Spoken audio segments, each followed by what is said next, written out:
Good morning, friends. I wanted to come to you guys today and talk to you just a little bit about why you need to get pre-approved when it comes to starting your home search. So, as most of you know, I've been in business for about 15 years. I have worked the Coastal Bend and Central Texas market throughout the life of my career. I have predominantly been a buyer's agent. I love listings, but I have predominantly been a buyer's agent. So I'm very versed in a lot of what goes along with buying a home. And so for me as a real estate agent, one thing that I love is when we are a little bit more prepared on the front side, knowing what your budget is so that we aren't looking at properties that are above your budget that you might possibly fall in love with that you really can't afford. So if you are in the process or thinking about starting to want to purchase a home, two things I would tell you to do. Make sure that you know what your monthly budget is. Sit down and do your monthly budget. I am a big Dave Ramsey person.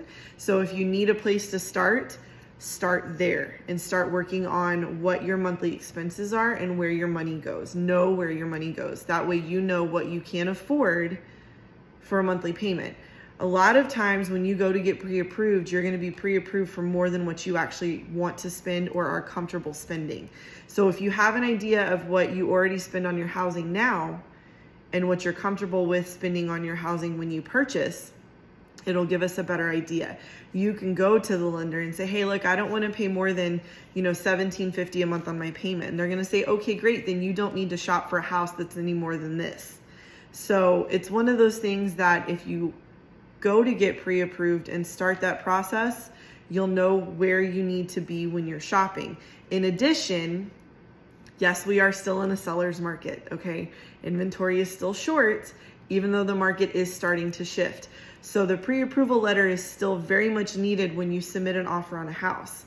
And some properties, when priced right, go very quickly. So you'll need to be prepared if you walk into a house and you're like, oh man, I want this house, to have your pre-approval letter to submit with your offer to the seller. So I work with a couple different lenders that I would love to be able to put you in touch with. That way you can get started on that process.